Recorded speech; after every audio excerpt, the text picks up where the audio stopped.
आप सभी भाई बहनों का आध्यात्मिक ज्ञानात्मक चैनल की ब्रह्म मुहूर्त ज्ञान उपदेश कक्षा में एक बार फिर स्वागत है। आज की चर्चा में हमने तमोगुनी, रजोगुनी और सतोगुनी मनुष्य की अलग अलग स्थितियों पर कुछ चर्चा करने जा रहे हैं।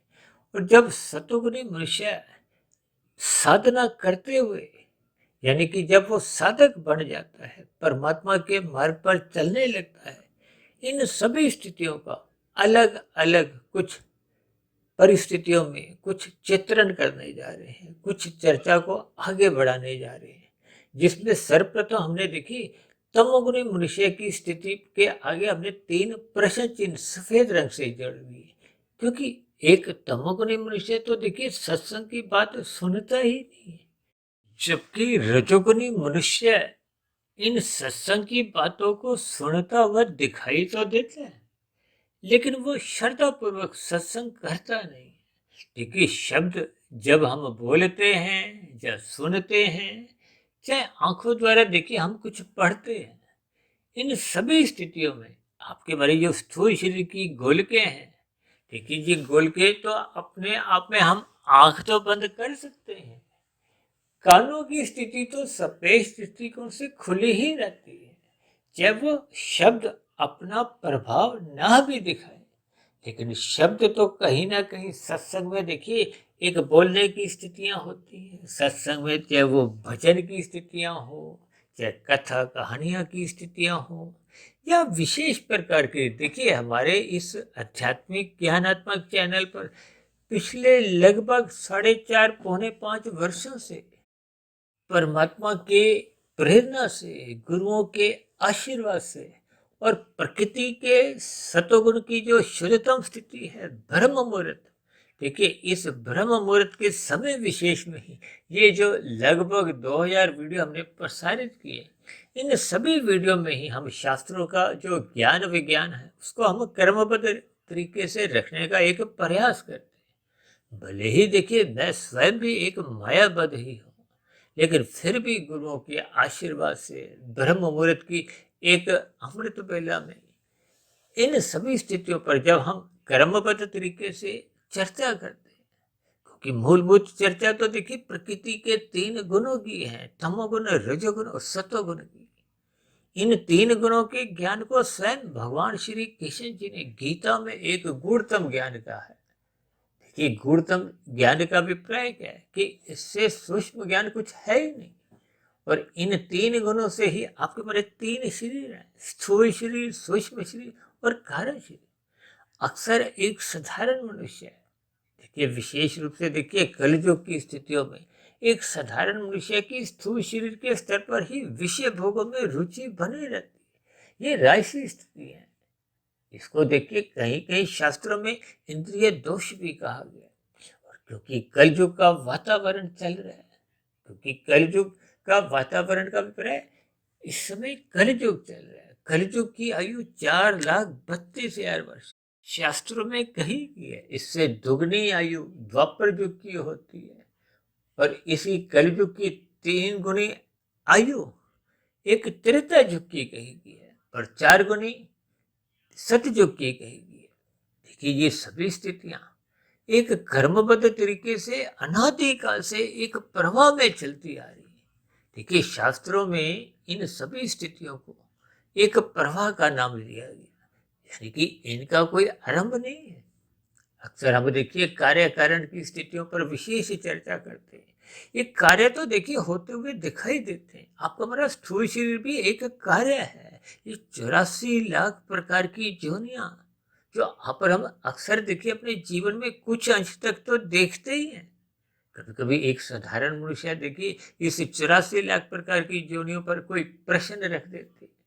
अक्सर मेरा एक ही उत्तर होता है कि हम अपने पूरे जीवन में जितनी योनियां देखते जाते हैं, अब जितने वनस्पति हैं, देखिए जितने पेड़ पौधे हैं, कितने ही फल हैं, कितनी ही सब्जियां हैं, कितनी ही जड़ी बूटियां हैं, आप इनकी ही गिनती करते जाओ। शास्त्रों में तो इस वनस्पति योनियों की संख्या 20 लाख बताई गई है। समुद्र में रहने वाले जीवों की संख्या योनियां 9 लाख कही गई है। कीड़े मकोड़े, कीट पतंगे, ये 11 लाख, पक्षियों की जोनियां 10 लाख और पशुओं की सबसे अधिक जोनियां देखिए 30 लाख।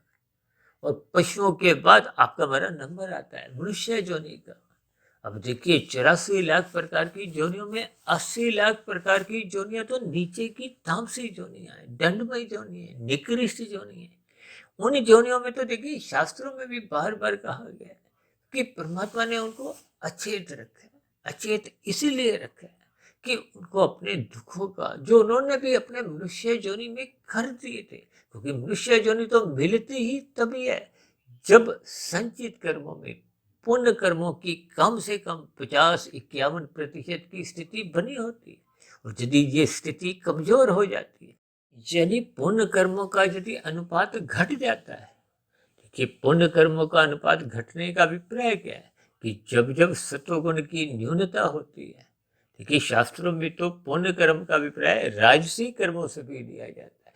भले ही राजसी कर्मों की देखिए कोई प्रशंसा नहीं की गई, ये एक लगभग हम तो अपनी अक्सर सभी जितने भी कक्षाएं हैं आज तक जो हमने इन ज्ञान की कड़ियों में प्रसारित की है, हम रजोगुण को 0 का महत्व देते हैं, यानी कि ये ना तो आगे बढ़ाता है ना नीचे गिराता है।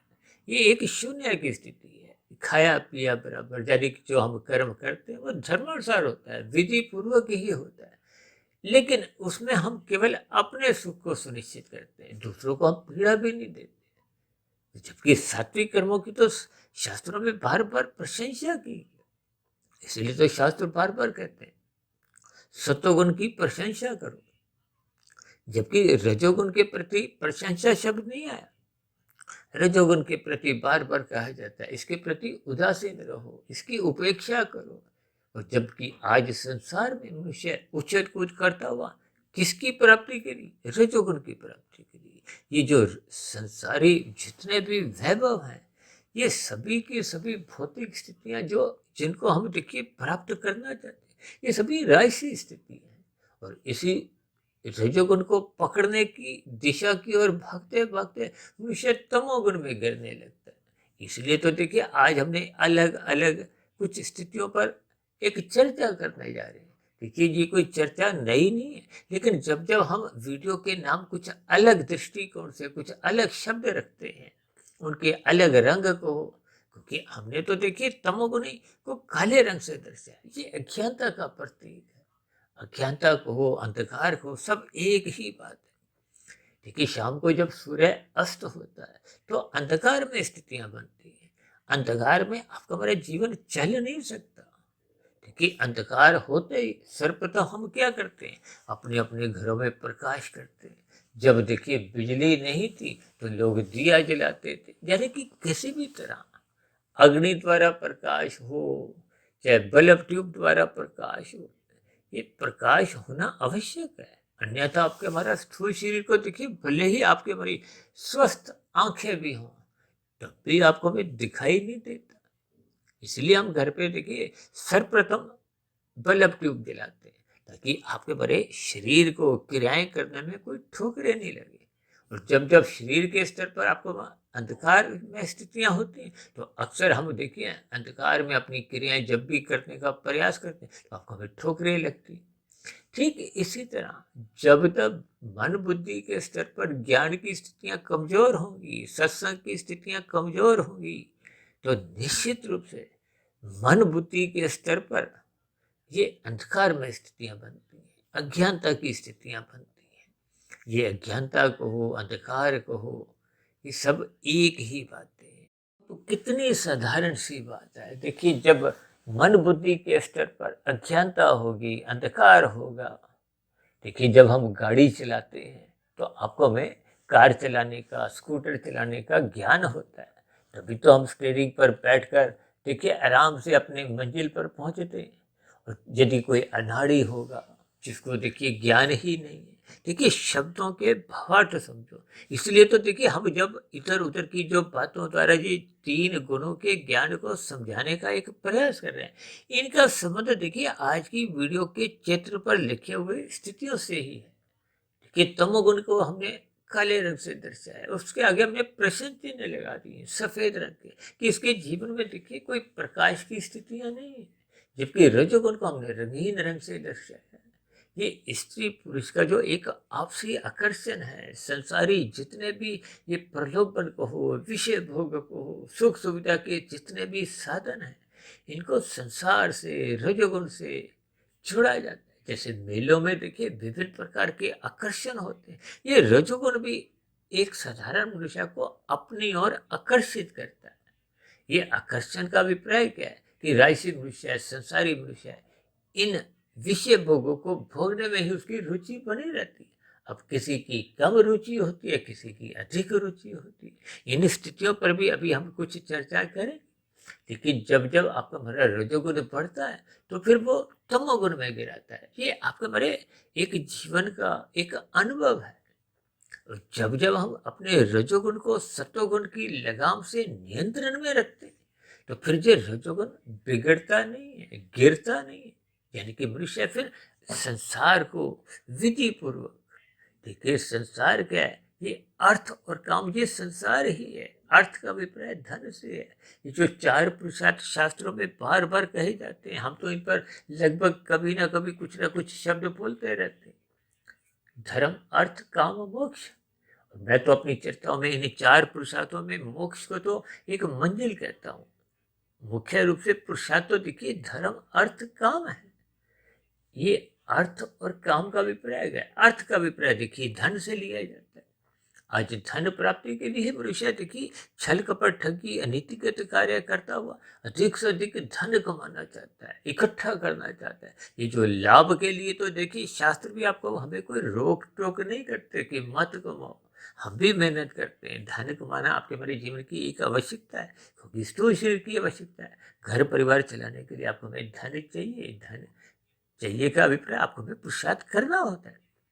लेकिन ये धन की हमें उतनी जरूरत नहीं जितनी आज संसार में देखिए दिन रात लोग भागे फिरते हैं। 2 के 4 बनाते हैं, 4 के 40 बनाते हैं। वहां तक भी बात समझ आती। फिर 40 के 4,000, 4 लाख, 4 करोड़। फिर उस गिनती का देखिए शून्य लगते लगते मनुष्य रुकता नहीं। आज संसार में देखिए ये जो राजनीतिक गलियारों में जो सत्ता जिनके हाथ में है, वो कभी कभी कितने ही देखिए इस धन की प्राप्ति के लिए धन का महासंग्रह करते हुए कितने ही घोटाले कर जाते हैं। अक्सर आजकल तो देखिए राजनीतिक स्तरों पर इनकी चर्चाएं होती रहती। देखिए हमारा कोई ये विषय नहीं है, लेकिन प्रकृति के 3 गुणों का एक यथार्थ ज्ञान पर जब हम एक व्याख्या करते हैं तो कुछ ऐसे उदाहरण देकर एक साधारण मनुष्य को देखिए बात समझ में आ जाती है। आपको भी बुराई से हटने के लिए एक प्रेरणा मिलती है, क्योंकि बुराई का अंजाम क्या है। अभी कुछ दिन पहले हमने देखी दिवाली मनाई, दिवाली से पहले दशहरा मनाया। अब बुराई का अंत तो देखिए निश्चित है। हम जितने भी पाप कर्म कर ले, उस किए गए पाप कर्मों का आपको हमें निश्चित रूप से कर्मफल सिद्धांत के अंतर्गत दुख भोगने होते हैं। ये जो 80 लाख प्रकार की जोनियां हैं, ये बार बार यही आपको हमें शिक्षा देती है, संदेश देती है। देखिए अब उन जोनियों में जो जीव पहुंच चुके हैं, वो भी आपके हमारे समान कभी ना कभी किसी ना किसी युग में मनुष्य जोनि में ही थे। उन्होंने भी देखिए ये जो तामसी स्थितियां अपनी अधिक गहरे तल पर बना ली थी, उन्होंने भी सत्संग किया नहीं। देखिए ये सत्संग ना करने का ही एक परिणाम है। देखिए जब हम प्रकाश नहीं करते, अब शाम को अभी हमने एक उदाहरण दिया ना, क्योंकि बिना प्रकाश के अंधकार में स्थिति बनेगी ही बनेगी। इस बात को आप भी स्वीकार करते हो। यदि ये सूर्य ना हो तो देखिए यहाँ तो पृथ्वी पे अंधकार में स्थितियां होंगी। परमात्मा की सृष्टि में, प्रकृति में सभी स्थितियां अपने आप में पूर्ण है, लेकिन मनुष्य इन सभी ज्ञानमय स्थितियों को क्रमबद्ध तरीके से समझता नहीं। शास्त्र बार बार आपका हमारे मन बुद्धि का दरवाजा खटकाते हैं कि इनको पढ़ो। गुरु बार बार आपको हमें एक निर्देशित करते हैं कि जीवन में सत्वगुण का संग करो, रजोगुण मर्यादा में रखो। इस उपदेश को स्वयं भगवान श्री कृष्ण जी ने गीता में अर्जुन के रथ के जो 5 घोड़े हैं उनको 5 भोग्य विषयों से जोड़ते हुए उन घोड़ों की लगाम को अपने हाथ में रखते हुए यही एक उपदेश दिया है। बस यही उपदेश को ही बात यदि आप और हम समझ लेते हैं तो फिर आपका मेरा रजोगुण बिगड़ता नहीं। ये बिगड़ा हुआ रजोगुण ही मनुष्य को देर सवेर तमोगुण में गिराता है। तमोगुण में गिरते ही मनुष्य से सहज ही पाप कर्म होने लगते हैं। मनुष्य उन पाप कर्मों से फिर बच नहीं सकता। कि जो जगह जगह भागवत पुराण की देखी कितनी ही कथाएं भारत में ही नहीं विदेशों में भी होती है। कितने ही हजारों मनुष्य इन कथाओं को प्रत्यक्ष रूप से सुनते हैं और लाखों करोड़ों लोग टीवी के माध्यम से इनसे जुड़े भी रहते हैं। लेकिन फिर भी आपके हमारे जीवन में देखिए सात्विक स्थितियां बन नहीं पाती। इसका कारण क्या है कि हमने उन स्थितियों को सुना नहीं। देखिए ये जो हमने तमोगुण की स्थिति को तो अभी हमने समझा दिया। अब देखिए आप रजोगुण की स्थिति है देखो। अब रजोगुण मनुष्य की क्या स्थिति है, उसकी भोगों में तो रुचि बनी हुई है। लेकिन ये जो हमने दाएं तरफ लिखा हुआ है शब्दों पर, यानी कि संसारी मनुष्य राजसी मनुष्य ये सत्संग करते हुए मात्र दिखाई देते हैं। इनका मन बुद्धि संसार में ही जुड़े होते हैं। संसार के भोग्य विषयों की प्राप्ति के लिए उनकी एक अंदरूनी इच्छा बनी रहती, जिसके फलस्वरूप वो शब्दों को तो सुनते हुए दिखाई देते हैं लेकिन वो शब्दों के अर्थ उनको भीतर में पहुंच नहीं पाते। देखिए हमने आज की स्थितियों में तमोगुण के आगे तो देखिए 3 प्रश्न चिन्ह सफेद रंग के दर्शा दिए, यानी कि उनके जीवन में तो देखिए उन्होंने ज्ञान रूपी दीपक जलाए ही नहीं। अक्सर कलयुग में एक साधारण माता पिता को ये शिकायत बनी रहती है कि बच्चे आजकल सुनते नहीं, कहना नहीं मानते। ये तामसिक स्थिति है।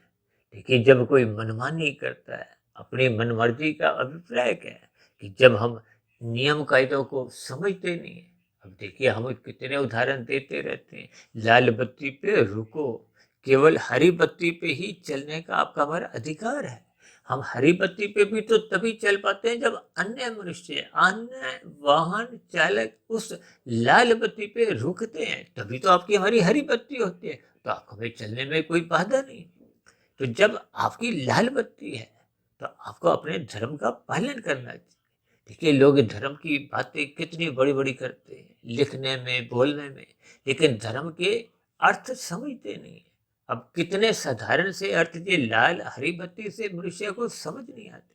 देखिए जो स्थिति हम स्वयं के लिए चाहते हैं वही स्थिति हम दूसरों के लिए भी एक प्रस्तुत करें, ऐसी स्थितियां बनाएं कि किसी भी व्यवस्था में जब जब हम ज्ञान पूर्वक अपने कर्तव्य कर्मों का पालन करते हैं तो समाज में सभी मनुष्यों का ही नहीं, प्रकृति के ये जो नीचे की जोनियों के 80 लाख जीव भी हैं उनका जीवन भी देखिए सुचारू रूप से चलता है। आज मनुष्य देखिए मांसाहार भोजन का सेवन करने में लज्जा महसूस नहीं करता। तो फिर ऐसी स्थिति विशेष में कितने ही पक्षियों का कितने ही पशुओं की हत्या कर दी जाती है, जिसको शास्त्र तो बार बार कहते हैं ये पाप कर्म है, ये निषेध कर्म है, मत करो। भले ही कानून का डंडा कहो नियम उन पे लागू नहीं होता, इसलिए तो देखिए इस मांसाहार भोजन का प्रचलन बढ़ता जा रहा है। हालांकि खाने वाले का तो देखिए यहाँ के नियम कायदों में भले ही उसको दंड नहीं भी मिलता हो, क्योंकि शास्त्रों में आपके हमारी जैसी जैसी स्थितियां समझाई गई हैं। आपके हमारी मरने के बाद की जो एक स्थितियां हैं अगली जोनी है उसका निर्धारण तो देखिए कर्माशय के अनुसार होता है, बने हुए संस्कारों के अनुसार होता है। और जब हम मांसाहार भोजन का सेवन करते हैं भले ही खाने वाले स्वयं प्रत्यक्ष रूप से कोई मारते नहीं हो, लेकिन खाने वाले को ही अधिक दोष लगता है, मारने वाले को भी लगता है, बनाने वाले को भी, और मैं तो यहाँ तक कहता हूँ कि वितरण करने वाले को भी कुछ अंश तक दोष लगता है। लेकिन इन सभी स्थितियों को मनुष्य सत्संग के अभाव में क्रमबद्ध तरीके से समझता नहीं। देखिए ये सभी स्थितियां मनुष्य को ज्ञान पूर्वक समझनी चाहिए। परमात्मा ने आपको हमें बुद्धि एक विकसित रूप में दी है, आपको मैं अचेत नहीं रखा। नीचे की जोनियों के जीवों को तो परमात्मा ने इसलिए अचेत रखा है ताकि उनको अपने दुखों का बोध नहीं हो। आपको मैं भोजन देखिए, अभी कुछ घंटे बाद मुझे भी नाश्ता मिलेगा, आप भी नाश्ता करोगे, दोपहर की रोटी, शाम की चाय पानी, रात का खाना। लेकिन ऐसी स्थितियां ये नीचे की योनियों के साथ देखिए संभव नहीं हो पाती। अब किसी को देखिए 2-2 4-4 दिन भोजन नहीं मिलता। इन सभी स्थितियों को आप अपने व्यवहार में, अपनी दिनचर्या में देखिए, जब भी हम घर से बाहर निकलते हैं तो कुछ रास्ते में कुछ ऐसी ही स्थितियों का आपको में बोध होने लगता है। लेकिन अक्सर मनुष्य इन स्थितियों पर कोई विचार नहीं करता।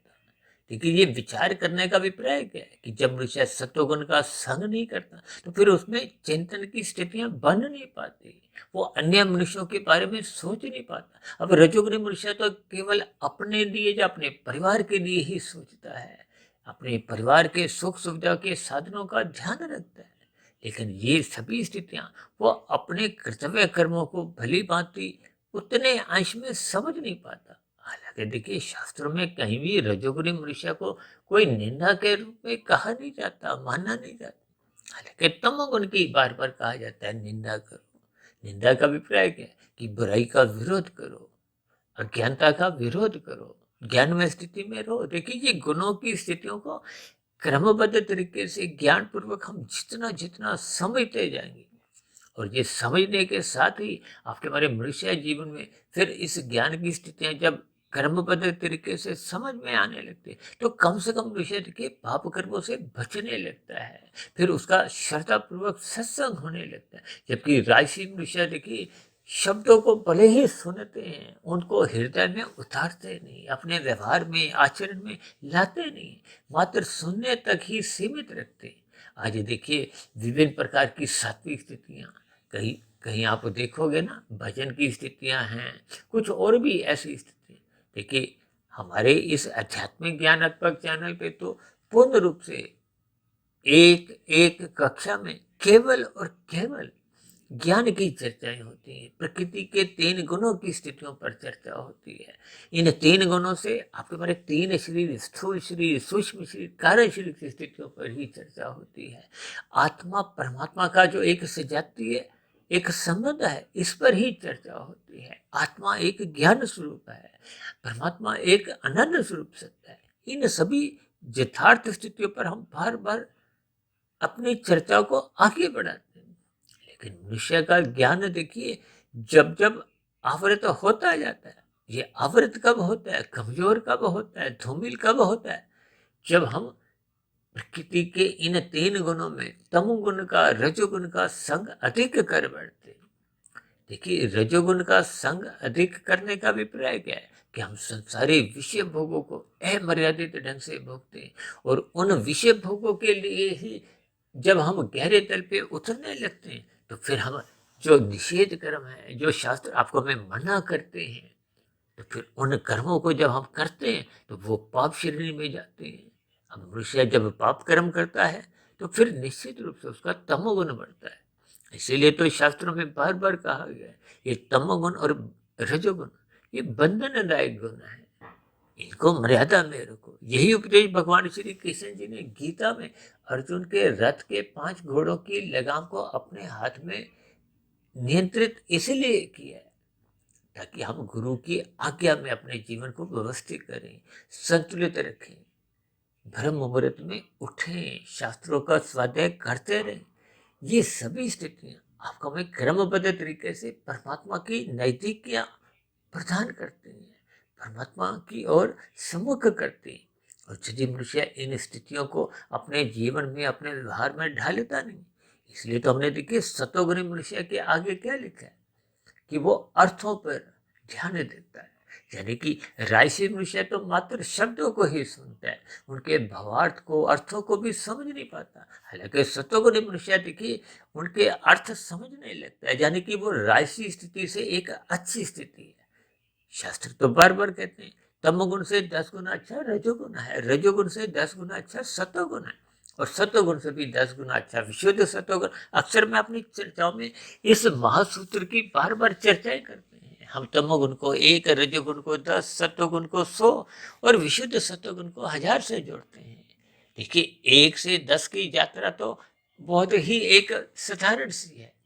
तो ये दोनों गुण पास पास हैं। अक्सर हम रजोगुण और तमोगुण को पड़ोसी कहते हैं। किस लिए? कि जब जब मनुष्य रजोगुण ही बनता है तो देर सवेर उसका तमोगुण में गिरना सहज ही प्रकृति बन जाती है। इसलिए कहते हैं रजोगुण को सत्वगुण की लगाम से नियंत्रण में रखो। नियंत्रण इसलिए कि मनुष्य तमोगुण में नहीं गिरे। इसीलिए तो कहा जाता है तमोगुण की निंदा करो, रजोगुण के प्रति उपेक्षा करो, उदासीन रहो। और आई मनुष्य देखिए 5 विषय भोगों के लिए रजोगुण में ही गिरता रहता है। गिरता शब्द इसलिए कह रहा हूं क्योंकि 24/7 की स्थितियां राशि मनुष्यों की बनी हुई है। 24 घंटे 7 दिन उसके विषय भोगों में रुचि बनी रहती है, जिसके फलस्वरूप वो हाय तौबा करता हुआ धन इकट्ठा करता है। देखिए धन इकट्ठा करने की एक मर्यादा है। देखिए लाभ और लोभ में एक मात्रा का ही अंतर है। शब्दों में भी लाभ एक सात्विक स्थिति है, लोभ एक राजसी स्थिति है। राजसी स्थिति में भले ही मनुष्य का कोई पतन नहीं होता, लेकिन ये लोभ जब संग्रह का रूप धारण कर लेता है। अक्सर मैं देखिए संग्रह को एक चोरी से समझाता हूँ, और ये जो महासंग्रह की स्थिति है ये एक राक्षस की स्थिति है। यानी कि संग्रह को आप चोर समझो और महासंग्रह को राक्षस समझो। तो जब चोर और राक्षस जैसी स्थितियां आपके हमारे जीवन में आने लगती हैं तो निश्चित रूप से मनुष्य की ये पतन की एक नीचे की सीढ़ियां हैं, यानी कि मनुष्य नीचे गहराई में गिरता जाता है। इन सभी स्थितियों के भावार्थ आपको मैं समझनी होंगी। इसलिए हमने देखिए सत्वगुण को अधिक महत्व दिया है, क्योंकि वो सत्संग की बातों के अर्थ समझने लगता है। अपने जीवन में सात्विक स्थिति मजबूत बनाने के लिए वो रात को जल्दी सोने लगता है, ब्रह्म मुहूर्त में उठने लगता है।